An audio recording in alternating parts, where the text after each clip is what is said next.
Hello students, एक बार फिर स्वागत है आप सभी का हमारे यूट्यूब चैनल पर। और आज के इस वीडियो के माध्यम से अपन जानेंगे 2020 की जो परीक्षा हुई थी सीनियर सेकेंडरी केमिस्ट्री 41, उसके अंदर क्या क्या सवाल कौन कौन से चैप्टर से पूछे गए थे और वो वर्तमान सिलेबस में भी मौजूद है। केवल उन्हीं का डिस्कशन करेंगे जो सिलेबस में नहीं है, और वर्तमान में जो सिलेबस को शॉर्ट किया गया है उसमें यदि हटा दिया गया है तो उनका भी अपन डिस्कशन यहाँ नहीं करेंगे।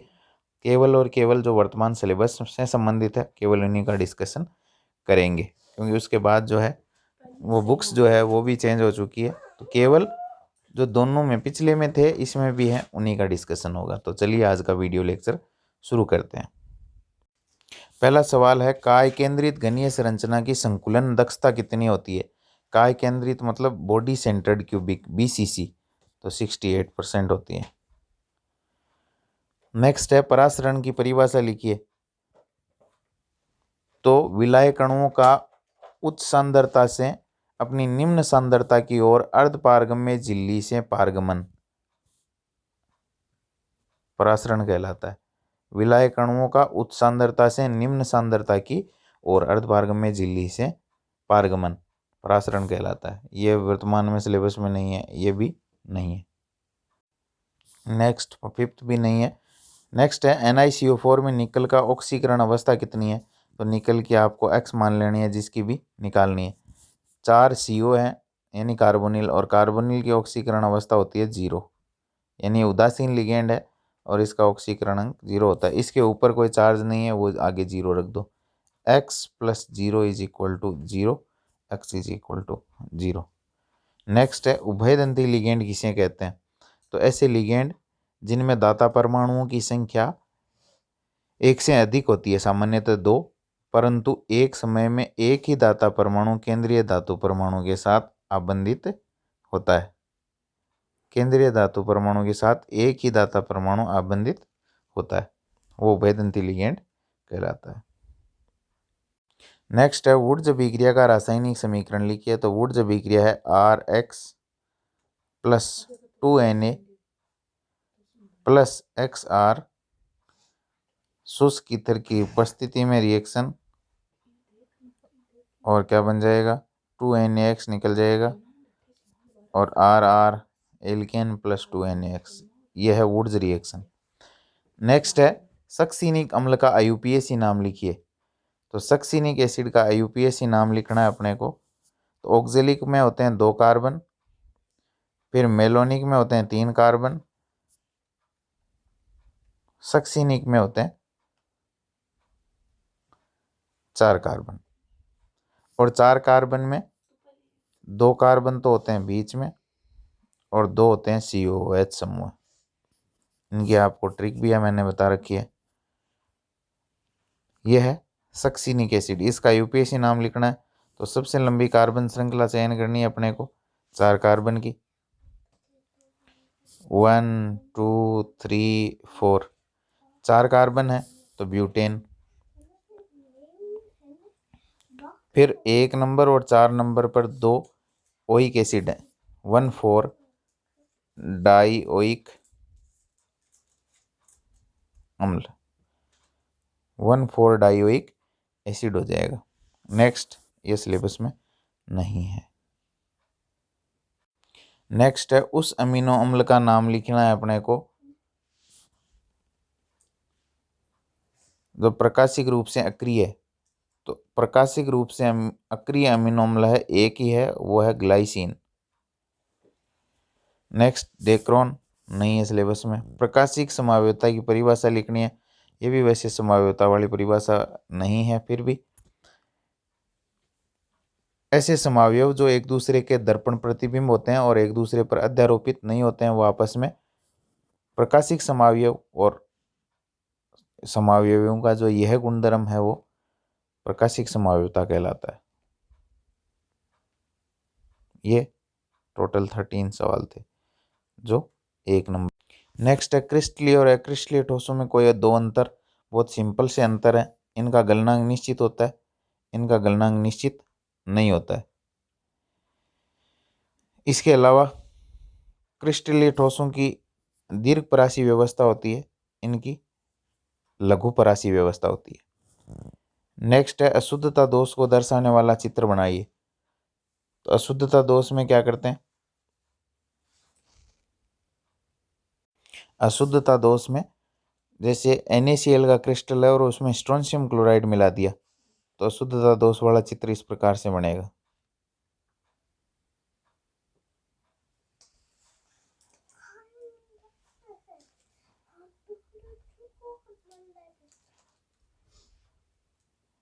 इस तरीके से। अब एक स्ट्रोंशियम जो है वो 2 सोडियम को हटाएगा, क्योंकि स्ट्रोंशियम क्लोराइड को मिलाएंगे NaCl में। ये 2 सोडियम को तो क्या कर देगा,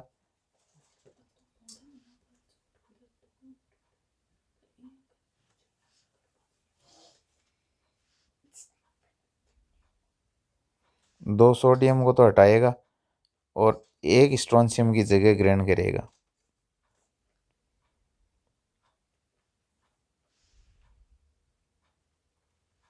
मैं कलर चेंज कर देता हूँ इसका। स्ट्रोंशियम, ये देखो +2 चार्ज है, तो 2 सोडियम को हटाएगा, विद्युत उदासीनता बनाए रखने के लिए एक की जगह रिक्त रह जाएगी, एक स्थान ग्रहण कर लेगा। यह है अशुद्धता दोष। स्ट्रोंशियम क्लोराइड युक्त गलित NaCl को क्रिस्टलीकृत करने पर यह व्यवस्था बन जाती है। यह है अशुद्धता दोष को दर्शाने वाला डायग्राम। नेक्स्ट है 27 डिग्री सेल्सियस ताप पर यूरिया के इतने विलयन का परासरण दाब। तो पाई बराबर परासरण दाब, पाई बराबर होता है CRT। C कंसंट्रेशन है, R गैस स्थिरांक है, T टेम्परेचर है। तो 27 डिग्री को केल्विन में बदल लो, 273 + 27 कितना हो जाएगा, 300। तो C दे रखी है आपको 0.01 m इंटू R दे रखा है आपको 0.0821 litre ATM kelvin inverse mole inverse. और टेम्परेचर कितना, टेम्परेचर है 300 केल्विन। इसको मल्टीप्लाई कर ले, आंसर आ जाएगा परासरण दाब का। नेक्स्ट 16 अभी फिलहाल जो है वो सिलेबस में नहीं है। नेक्स्ट है झाग पलवन विधि। तो झाग पलवन विधि के अंदर क्या करते हैं, घूर्णित क्षेपणी लेते हैं इस तरीके से, और इसको एक पात्र के अंदर इस तरीके से लगाते हैं, और यहाँ से अयस्क और लुगदी और चीड़ का तेल यहाँ से मिला देते हैं। इसको यहाँ से घुमाने के लिए अपने हाथ में ये होता ही है। अब इधर से अयस्क की लुगदी, ये सल्फाइड अयस्कों के सांद्रण में काम में आती है, प्लस इसके अंदर चीड़ का तेल। देखो झाग पलवन विधि का नामांकित चित्र है। तो झाग पलवन विधि जो है कुछ इस प्रकार की होती है। इसके अंदर अयस्क की लुगदी, चीड़ का तेल वो तो मिलाते हैं इस साइड से, फैन स्थायीकारी, और यहाँ लगी रहती है घूर्णित क्षेपणी इस प्रकार के डायग्राम वाली।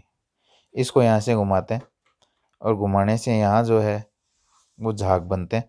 झाग में सल्फाइड अयस्क जो है तैर करके यहाँ ऊपर आ जाते हैं, जिनको अपन निथार करके अलग कर लेते हैं। निस्तापन वर्जन में अंतर क्या है, तो निस्तापन जो है वो वायु की सीमित मात्रा में या अनुपस्थिति में होता है, वर्जन वायु की उपस्थिति में होता है।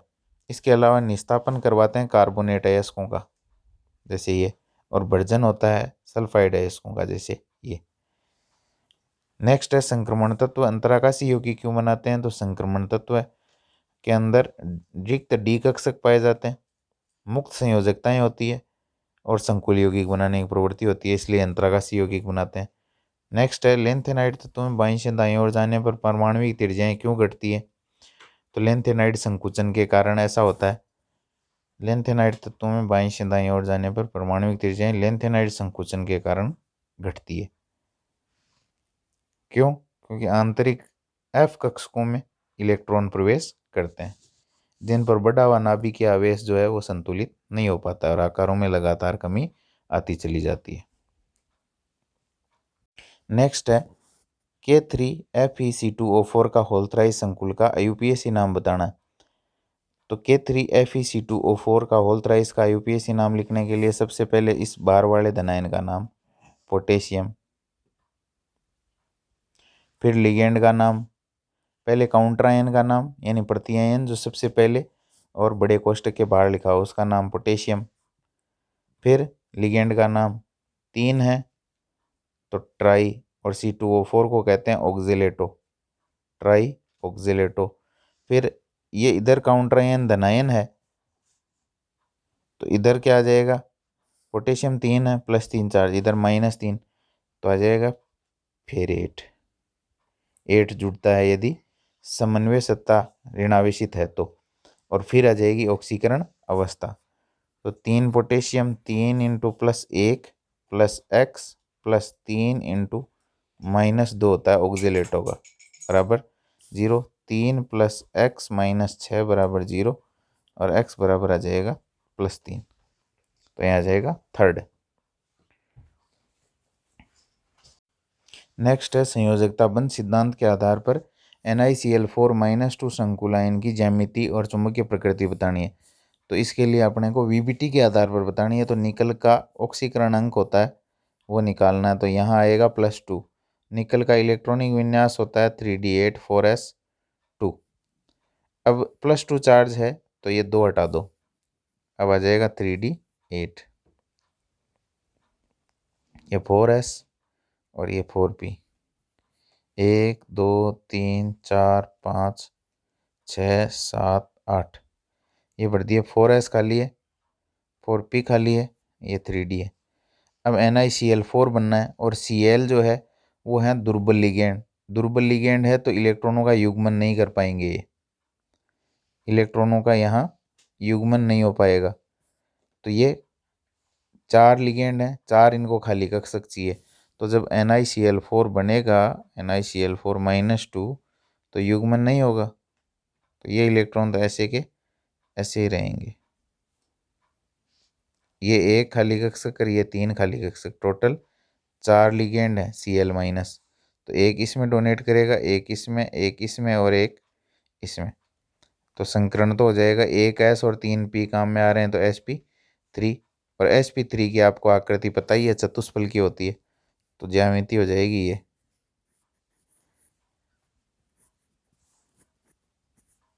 ये तो हो जाएगी चतुष्फल की ज्यामिति। चुंबकीय प्रकृति देखो यहाँ अयुग्मित इलेक्ट्रॉन मौजूद है इसलिए ये अनुचुंबकीय प्रकृति का होगा। एल्किल अमोनिया से प्रबल क्षारक क्यों है? एक तो है एल्किल समूह के धनात्मक प्रेरणिक प्रभाव के कारण, एल्किल समूह के धनात्मक प्रेरणिक प्रभाव के कारण नाइट्रोजन पर इलेक्ट्रॉन घनत्व बढ़ जाता है, और दूसरा जो एल्किल अमोनियम आयन है उसका स्थायित्व धनात्मक प्रेरणिक प्रभाव के कारण अमोनियम आयन से अधिक होता है। एक तो एल्किल समूह के कारण इलेक्ट्रॉन घनत्व बढ़ जाता है नाइट्रोजन पर, और दूसरा जो एल्किल अमोनियम आयन बनता है हाइड्रोजन को इलेक्ट्रॉन देने के बाद उसका स्थायित्व इसके +I प्रभाव के कारण ज़्यादा होता है। ये 2 कारण। नेक्स्ट है निम्नलिखित अभिक्रिया के क्रम में A और B को पहचानिए और रासायनिक सूत्र लिखिए। तो नाइट्रोबेंजीन का अपचयन होगा SnHCl की उपस्थिति में, तो एनिलीन बनती है यानी NO2 NH2 में कन्वर्ट हो जाएगा C6H5NH2। अब इसका NaNO2HCl 0 से 5 डिग्री सेल्सियस तापमान पर जब इसकी रिएक्शन होगी तो डाइएजोनियम लवण बनते हैं C6H5N2 + X-, ये हो जाएगा B, ये हो जाएगा A। नेक्स्ट है निम्नलिखित हेलो अम्लों को उनकी अम्लीयता के बढ़ते क्रम में दर्शाना है। तो इस हेलो अम्लों की अम्लीयता को 3 कारकों से देखते हैं अपन, डिस्टेंस से देखते हैं, नंबर से देखते हैं, पावर से देखते हैं। इलेक्ट्रॉन विड्रॉइंग ग्रुप यानी इलेक्ट्रॉन खींचने वाले ग्रुप की संख्या, नंबर संख्या जितनी ज़्यादा होगी वो उतना ही ज़्यादा एसिडिक होगा। तो इलेक्ट्रॉन खींचने वाले समूह यहाँ 3 है, क्लोरीन यहाँ 2 है, यहाँ 1 है, तो ये सबसे ज़्यादा एसिडिक हो जाएगा, ये सबसे कम हो जाएगा। नेक्स्ट है कार्बोक्सिलिक अम्ल फिनोल से अधिक अम्ल अम्लीय क्यों होते हैं? तो फिनोल से अम्लीय अधिक होने का कारण क्या है? कार्बोक्सिलिक अम्लों के आयनन से बनता है कार्बोक्सिलेट आयन, ये जो दो समान अनुनादी संरचनाओं द्वारा स्थायित्व प्राप्त करता है, जबकि फिनोल के आयनन से बनने वाला फिनोक्साइड आयन 5 भिन्न प्रकार की अनुनादी संरचनाओं से अनुनादी स्थायित्व प्राप्त करता है। इसके अलावा कार्बोक्सिलेट आयन में अधिक विद्युत ऋणी केवल ऑक्सीजन पर ही ऋणावेश होता है, जबकि फिनोक्साइड आयन में अधिक विद्युत ऋणी ऑक्सीजन के अतिरिक्त कम विद्युत ऋणी कार्बन पर भी ऋणावेश होता है। ये कारण हो जाएंगे 2। नेक्स्ट है निम्नलिखित हैलो अम्लों की अम्लीयता। तो यहाँ देखो पावर जो है फ्लोरीन की सबसे ज़्यादा, फिर क्लोरीन, फिर ब्रोमीन। इलेक्ट्रॉन विड्रॉइंग पावर जिसकी जितनी ज़्यादा वो उतना ही प्रबल एसिडिक हो जाएगा, तो ये हो जाएगा। नेक्स्ट है एल्डिहाइड नाभिक स्नेही योगात्मक अभिक्रियाओं के प्रति कीटोन से ज़्यादा क्रियाशील होते हैं। उसके 2 कारण हैं, एक है प्रेरणिक प्रभाव और दूसरा है त्रिविम बाधा प्रभाव। इनको डिटेल्स यहाँ आप डिस्कस किया हुआ है, वैसे नाम आधे आधे नंबर में काम चल जाएगा नाम से भी। इन 2 कारणों से प्रेरणिक प्रभाव कीटोनों में ज़्यादा लगता है, एल्डिहाइडों में कम लगता है, और दूसरा त्रिविम बाधा कीटोनों में ज़्यादा होती है, एल्डिहाइडों में कम होती है।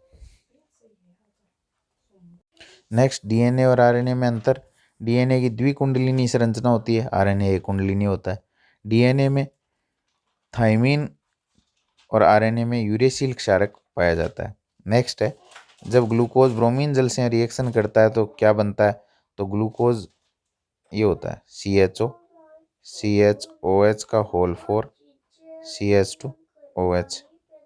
इसकी ब्रोमीन जल के साथ रिएक्शन होती है, ब्रोमीन जल है ऑक्सीकारक, तो ये ग्लूकोनिक एसिड बनाता है COOH CHOH का होल 4 CH2OH। ये रिएक्शन हो जाएगी। नेक्स्ट ये भी सिलेबस में नहीं है और ये भी सिलेबस में नहीं है वर्तमान में। नेक्स्ट ये भी सिलेबस में मौजूद नहीं है। नेक्स्ट 26 भी नहीं है। नेक्स्ट है 27। नेक्स्ट बेंजील क्लोराइड में हेलोजन परमाणु की संकरण अवस्था तो sp3 होती है। द्विअणु नाभिक स्नेही प्रतिस्थापन यानी SN2 की मैकेनिज्म लिखनी है आपको, और SN2 के अंदर क्या होता है इस प्रकार से OH- बैक साइड अटैक होता है और एक स्टेप में पूरी होती है, संक्रमण अवस्था बनती है। OH जुड़ रहा होता है आंशिक रूप से और Br यानी हेलोजन टूट रहा होता है, और लास्ट में ये टूट करके और ये दूसरी साइड से जुड़ जाता है, विन्यास का प्रतिपन्न हो जाता है, वाल्डन इन्वर्जन। तो ये क्रियाविधि है इसकी। नेक्स्ट है एलिलिक क्लोराइड। एलिल क्लोराइड में हेलोजन परमाणु जो है वो भी sp3 से जुड़ा होता है, एक अणु यानी SN1 की।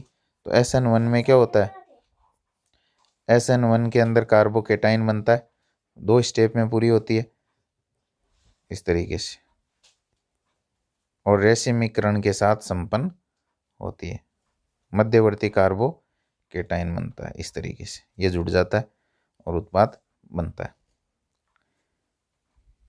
ये SN1 की।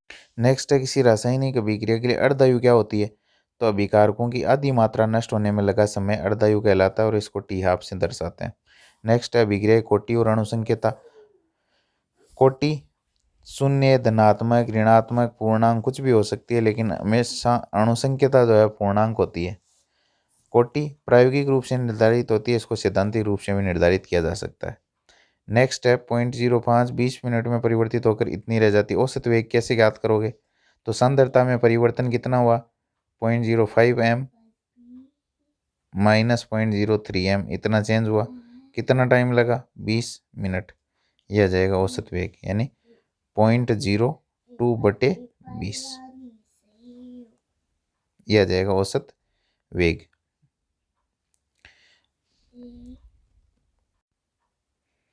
नेक्स्ट प्रथम कोटि अभिक्रिया। अभिक्रियाएं जिनमें अभिक्रिया का वेग जो है अभिकारकों की प्रथम घातांक के समानुपाती होता है, वो प्रथम कोटि अभिक्रियाएं कहलाती है। अभिकारकों की सांद्रता के प्रथम घातांक के समानुपाती होता है अभिक्रिया वेग, उसको प्रथम कोटि अभिक्रिया कहते हैं। नेक्स्ट है अभिक्रिया वेग। तो अभिक्रिया वेग होता है एकांक समय में अभिकारकों की सांद्रता में परिवर्तन, अभिक्रिया वेग कहलाता है। और यदि अभिकारक जो हैं भाग ले रहे हैं अभिक्रिया में, उनकी सांद्रता इकाई हो तो उसको विशिष्ट अभिक्रिया वेग के नाम से जाना जाता है। नेक्स्ट है प्लेटिनम की सतह पर अमोनिया का विघटन शून्य कोटि की रिएक्शन है। N2 और H2 के उत्पादन की दर क्या है जब एक स्थिरांक का मान ये हो। तो इससे स्टोइकियोमेट्रिक गुणांक देख करके अभिक्रिया वेग देखो। इसके लिए अपन लिखेंगे NH3 जो है वो शून्य कोटि में टूटता है N2 + 3H2, ये रिएक्शन होगी। इसके लिए अपन अभिक्रिया वेग लिखेंगे -1/2 NH3 बटा डेल्टा टी बराबर N2 बटा डेल्टा टी बराबर 1/3 H2 बटा डेल्टा टी। तो अभिक्रिया वेग बराबर है 1.5। तो N2 के उत्पादन की दर तो बराबर हो जाएगी 1.5 के, क्योंकि इसके बराबर मैं ये रखूँगा। और H2 के उत्पादन की दर हो जाएगी 3 × 1.5, क्यों मैं 1/3 H2 बटा डेल्टा टी के बराबर रखूँगा 1.5 × 10⁻⁴। 3 इधर जाके गुणा होगा वज्र गुणा, तो H2 के उत्पादन की दर आ जाएगी अपने पास 1.5 × 3 × 10⁻⁴, यानी 7.5 × 10⁻⁴।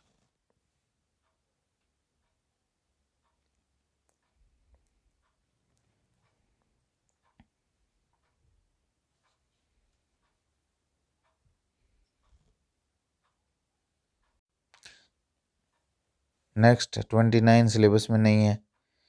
फिर ये पी ब्लॉक से संबंधित है, ये भी नहीं है। 30 जो है उसमें एक सवाल है, वो सवाल है आइसोब्यूटिल एल्कोहल का संरचना सूत्र बताना है आपको। तो आइसोब्यूटिल एल्कोहल होता है, देखो ये 4 कार्बन होने चाहिए, आइसो समूह ये होता है, और ब्यूटिल है तो 4 कार्बन, और एल्कोहल है तो OH। ये आइसोब्यूटिल एल्कोहल का संरचना सूत्र, ये दोनों ही सिलेबस में वर्तमान में नहीं है। फिर तृतीयक ब्यूटिल एल्कोहल का संरचना सूत्र, तो तृतीयक ब्यूटिल होता है ये जिस कार्बन से OH जुड़ा हुआ हो वो 3 डिग्री हो, तो तृतीयक ब्यूटिल एल्कोहल हो जाएगा। उसके बाद ये, और ये वर्तमान में सिलेबस में नहीं है। इसमें से ये जो लास्ट वाला है ये ज़रूर वर्तमान में है। तो डाइज़ोनियम साल्ट को जल के साथ उबालेंगे तो फिनोल बनता है, और फिनोल को ब्रोमीन वाटर के साथ रिएक्शन करवा दो तो 2,4,6 ट्राइब्रोमो फिनोल बन जाएगा। ये लो, ये 30 सवाल हैं, तो इनका डिस्कशन ज़रूरी था। मिलते हैं एक नए वीडियो में। Good bye. Like share subscribe तो बनता ही है। धन्यवाद।